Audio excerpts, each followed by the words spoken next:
The thrilling conclusion of MotoGP Bagnaia vs Martín in Barcelona.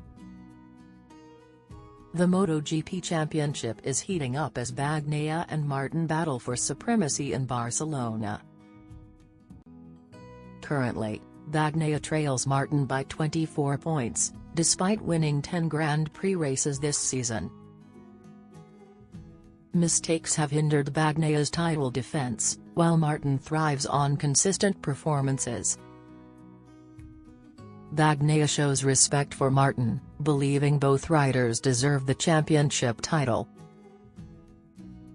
In Barcelona, Bagnaia focuses on preparation and execution, emphasizing consistency over speed. Don't miss the thrilling finale. Subscribe for more MotoGP updates.